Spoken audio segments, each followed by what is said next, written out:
Welcome back. This is The False Prophet, where we expose Islam. In tonight's segment, we will be speaking about Islam and how they deny the Trinity, how Muslims say that the Trinity is illogical and it doesn't make sense. But we're about to show you using the Quran to show Muslims how the concept of the Trinity is within their very Quranic verses. Do me a favor, direct your attention to the verse in front of you. We're using the Sahih International translation of the Quran, and we'll be reading from Sura 21:30. Let's begin. And it says, "Have those who disbelieved not considered that the heavens and the earth were a joined entity, and we separated them and made from water every living thing? Then will they not believe?" As you see, you have Allah speaking about the time when the heavens and the earth were joined together. And the word that it uses in the translation is entity. Now, what is an entity? An entity, for one, is not an inanimate object. An entity is a being that has consciousness. Okay? And how can we prove that the heavens and the earth have consciousness? Well, we can go to Surah 41:11, and let's do that right now. Let's go to Surah 41:11. And it reads, we can go to the Pictol, we can go to the Sahih International, we can go to the Yusuf Ali. Let's go to the Yusuf Ali. "Moreover, he comprehended in his design the sky, and had it been smoke, he said to it and to the earth, 'Come ye together, willingly or unwillingly.' They said, 'We do come together in willing obedience.'" Let's read the Sahih International version. Surah 41:11, the Sahih International. "Then he directed himself to the heaven while it was smoke, and said to it and to the earth, 'Come into being, willingly or by compulsion.' They said, 'We have come willingly.'" So as you see from reading Surah 41:11, you see that the smoke and the earth were entities that had consciousness. So let's go back to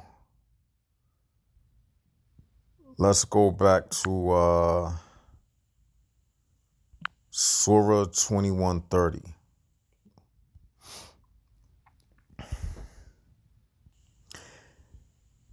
Now, it says a joint entity. We just proved that the heavens and the earth had consciousness when we read 41:11, because Allah spoke to the heaven and the formless earth before they were in being. Because as you see, the translation says, "Come into being." Okay, so the people who translated 41:11, they understood it like I understand it, like it's clearly understood that this is referring to the time when the heavens and the formless earth were not created yet. They were in a metaphysical type of state of being. And that's why Allah was asking them to come into being. Okay? Now we're about to show you how all of this proves that Muslims, whether they know it or not, they believe in a Trinity concept. Okay? And let's explain why this is. Now, in 2130, it says a joint entity. Okay? What comprises this joint entity? What comprises this joint entity? Okay? This joint entity is made up of the heavens and the formless earth. Okay? Now, what you have are two conscious beings joined together. That is the makings of what a trinity is, 3 in 1. Although in this situation, you have the formless earth and the heavens joined together. So that's more like a duality, but in the same regard, it's still two entities coming together. Okay? Now, we're about to show you how really, when you take it to another level, it's really Allah joined together with these two beings. And I'm going to tell you why. Since this is before time and space, where else could you fit the formless earth and the heavens if not within Allah himself? Because if the heavens and space didn't exist during this time, where else could the entity fit except inside of the essence of Allah? Let me explain. Now, the reason why I say that is because, as you see, it says that the heavens and the earth were joined together. Now, what is space? Space is the room to move about. The earth moves around through space, okay? But in this verse, it says that the heavens and the earth were joined together. So that means the earth was not moving around in a space if it's joined together with the heavens. Heavens, i.e., is another word for space. So if the heavens and the earth were joined together, that proves that this is before time and space, the creation of open space. This is before the creation of time and space. Also, this is before the time of the sun. This is before the time of the moon. This is before the time of the stars. The planetary objects that the Quran says are created to keep time. Okay? So that's the proof that this is before time and space. Now, like I said, because this is before time and space, where else outside of time and space could this joined entity fit if not inside of the essence of Allah himself? So that proves that the Trinity is seen in this very verse. Now, the only other place a Muslim will go, which will still get them busted, is by saying, well, this joint entity, yes, it's 2 in 1, but it wasn't inside of the essence of Allah.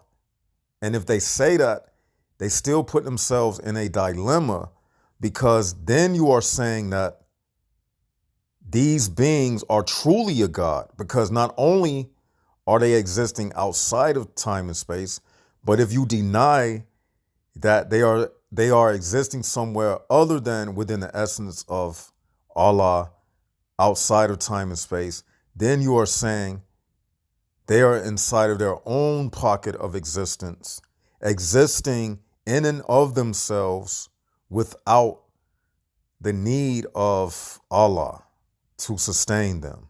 That's what they will be saying. So they can say that, but it still gets them in trouble. It only proves that these entities are gods, just like Allah. Because again, in 41:11, these entities are speaking. When Allah asks them to come willingly, to come into being willingly or by compulsion, They said, we come willingly. And then they came into being. So if anyone want to say, well, this was during the time of creation, no, it's not, because Allah is asking them to come into being.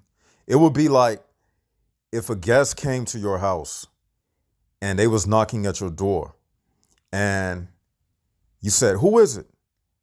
And they said, such and such.